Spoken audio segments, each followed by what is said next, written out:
Tips belajar PPPK, tips belajar P3K kali ini akan membahas cara menguasai modul P3K, khususnya modul pedagogik 3, keterampilan berpikir tingkat tinggi. Simak sampai selesai. Keterampilan berpikir tingkat tinggi merupakan proses berpikir kompleks dalam menguraikan materi, membuat kesimpulan, membangun representasi, menganalisis, dan membangun hubungan dengan melibatkan aktivitas mental yang paling dasar. Menurut Bloom, keterampilan berpikir itu dibagi menjadi dua bagian. Yang pertama adalah keterampilan berpikir tingkat rendah, dan yang kedua adalah keterampilan berpikir tingkat tinggi. Yang mana keterampilan berpikir tingkat rendah ini antara lain meliputi mengingat, memahami, dan menerapkan. Sedangkan keterampilan berpikir tingkat tinggi itu meliputi keterampilan menganalisis, mengevaluasi, dan mencipta. Pembelajaran yang berorientasi pada keterampilan berpikir tingkat tinggi itu adalah pembelajaran yang melibatkan tiga aspek.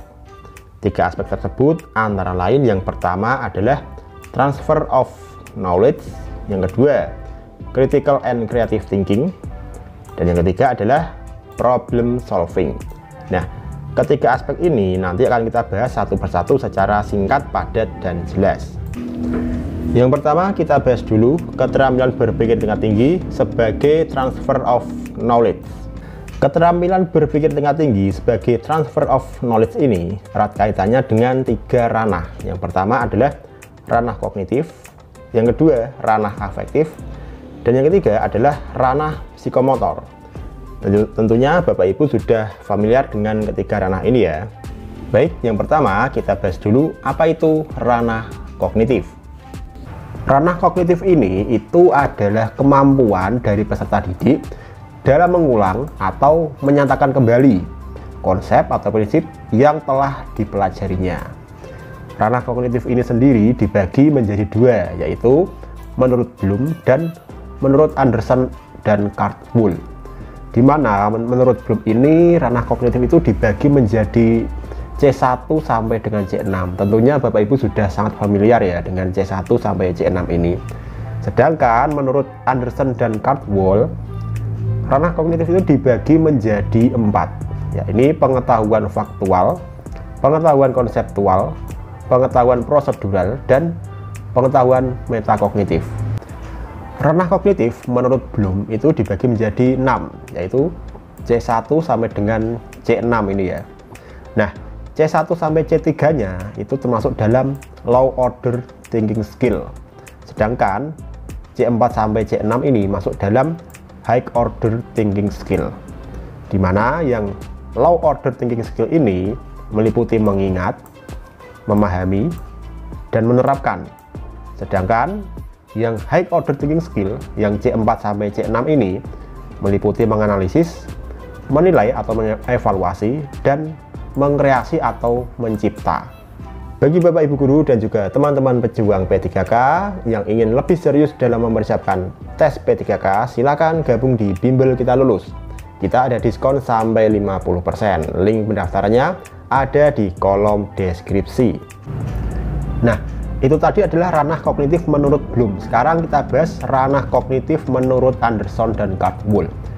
Tadi sudah saya sebutkan kalau menurut Anderson dan Cardwell ini dibagi menjadi 4, yaitu pengetahuan faktual, pengetahuan konseptual, pengetahuan prosedural, dan pengetahuan metakognitif. Baik, sekarang kita bahas yang pertama adalah pengetahuan faktual. Apa itu pengetahuan faktual? Yang pertama, pengetahuan faktual itu meliputi nama-nama dan simbol-simbol. Contohnya, pengetahuan tentang kata-kata, tentang angka, tanda-tanda, dan juga gambar-gambar. Yang kedua adalah pengetahuan tentang peristiwa-peristiwa, tempat-tempat, orang-orang, tanggal, misalnya tanggal kejadian sejarah, sumber informasi, dan semacamnya. Kemudian yang berikutnya adalah pengetahuan konseptual. Kemudian apa itu yang dimaksud dengan pengetahuan konseptual? Nah, Yang termasuk dalam pengetahuan konseptual itu diantaranya adalah pengetahuan tentang klasifikasi dan kategori. Kemudian selain itu juga pengetahuan yang digunakan untuk mempelajari fenomena atau memecahkan masalah-masalah dalam disiplin ilmu. Itu juga termasuk ke dalam pengetahuan konseptual. Kemudian pengetahuan teori, model, dan struktur yang meliputi pengetahuan mengenai prinsip-prinsip dan generalisasi-generalisasi bersama dengan hubungan di antara mereka. Itu juga termasuk dalam pengetahuan konseptual. Ranah kognitif menurut Anderson dan Catmull yang berikutnya adalah pengetahuan prosedural. Apa itu pengetahuan prosedural? Pengetahuan prosedural ini adalah pengetahuan mengenai bagaimana melakukan sesuatu yang meliputi pengetahuan keahlian-keahlian, algoritma-algoritma, teknik-teknik, dan metode-metode yang secara kolektif disebut sebagai prosedur-prosedur. Itulah yang dimaksud dengan pengetahuan prosedural. Kemudian, ranah kognitif menurut Anderson dan Catmull yang berikutnya adalah pengetahuan metakognitif. Apa itu pengetahuan metakognitif? Pengetahuan metakognitif ini adalah pengetahuan mengenai kesadaran secara umum, sama halnya dengan kewaspadaan dan pengetahuan tentang kesadaran pribadi seseorang. Dan penekanannya adalah supaya peserta didik itu lebih sadar dan bertanggung jawab terhadap pengetahuan dan pemikiran mereka sendiri. Itulah apa yang dimaksud dengan pengetahuan metakognitif. Berikut ini adalah tabel kombinasi antara dimensi pengetahuan dengan proses kognitif, di mana menurut Bloom itu ranah kognitif itu dibagi menjadi C1 sampai C6, sedangkan menurut Anderson dan Catmull dibagi menjadi 4 dimensi pengetahuan. Nah, lalu bagaimanakah caranya untuk mengetahui apakah sebuah kompetensi itu masuk dalam low order thinking skill atau yang high order thinking skill? Contohnya seperti ini.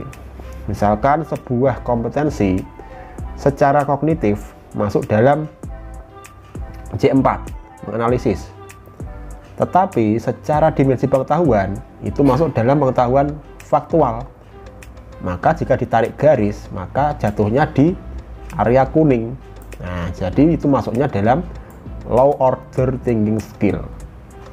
Contoh lain, sebuah kompetensi secara kognitif itu masuk dalam C5, mengevaluasi, dan secara dimensi pengetahuan masuk ke dalam pengetahuan prosedural.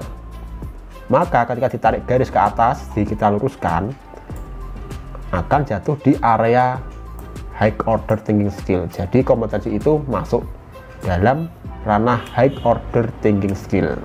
Nah, itulah cara untuk mengetahui apakah sebuah kompetensi masuknya dalam high order thinking skill atau low order thinking skill dengan menggunakan tabel kombinasi antara dimensi pengetahuan dan proses kognitifnya. Baik, yang berikutnya masih dalam keterampilan berpikir tingkat tinggi sebagai transfer of knowledge. Kalau tadi kita bahas yang ranah kognitif, sekarang kita bahas yang ranah afektifnya. Ranah afektif. Nah, ranah afektif ini berhubungan dengan sikap, nilai, perasaan, emosi, serta derajat penerimaan atau penolakan suatu objek dalam kegiatan pembelajaran. Ranah afektif ini dibagi menjadi 5, yaitu A1 sampai dengan A5, di mana A1-nya adalah penerimaan, A2-nya menanggapi, A3-nya penilaian, A4-nya mengelola, dan A5-nya adalah karakterisasi. Apa itu penerimaan? Penerimaan di sini adalah semacam kepekaan dalam menerima rangsangan atau stimulasi dari luar ruangan yang datang pada diri peserta didik. Sedangkan yang A2 menanggapi itu adalah sikap yang menunjukkan adanya partisipasi aktif untuk mengikutsertakan dirinya dalam fenomena tertentu dan membuat reaksi terhadapnya dengan salah satu cara, itu adalah menanggapi. Sedangkan yang A3 penilaian itu memberikan nilai atau penghargaan dan kepercayaan terhadap suatu gejala atau stimulus tertentu. Sedangkan yang A4 mengelola adalah konseptualisasi nilai-nilai menjadi sistem nilai, serta pemantapan dan prioritas nilai yang telah dimiliki.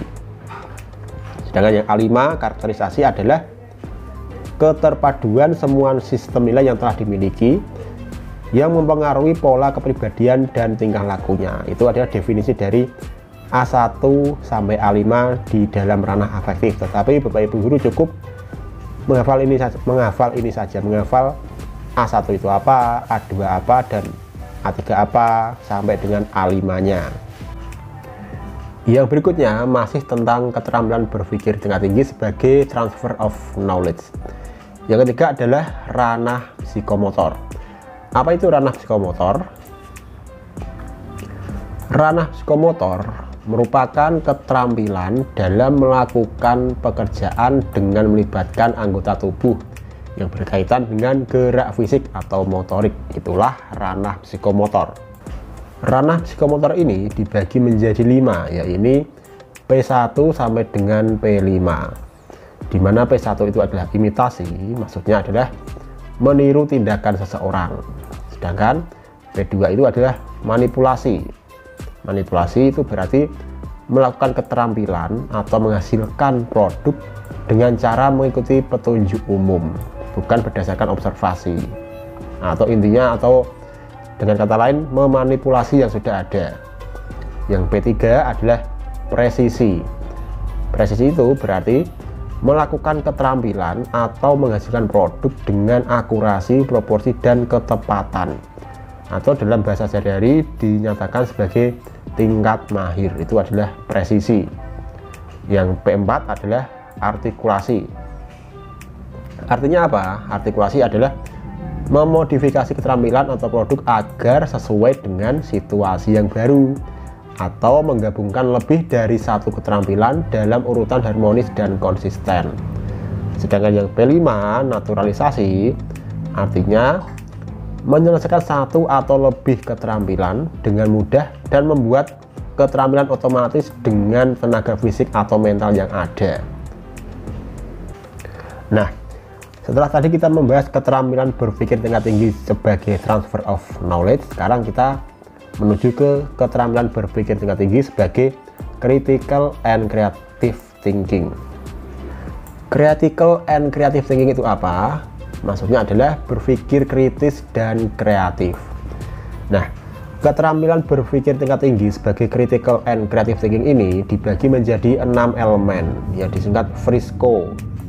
F adalah fokus, R-nya adalah reason, I-nya adalah inference, S-nya adalah situation, dan C adalah clarity. Kemudian yang O adalah overview. Dimana di sini F, fokus, maksudnya itu dalam berpikir tingkat tinggi itu harus mampu mengidentifikasi masalah dengan baik. Itulah yang dimaksud dengan F, fokus. Kemudian yang dimaksud dengan reason adalah alasan-alasan yang diberikan bersifat logis dan tidak untuk atau tidak untuk disimpulkan seperti yang telah ditentukan dalam permasalahan. Kemudian I adalah inference. Maksudnya apa? Jika alasan yang dikembangkan adalah tepat, maka alasan tersebut harus cukup sampai pada kesimpulan yang sebenarnya. Kemudian S adalah situation.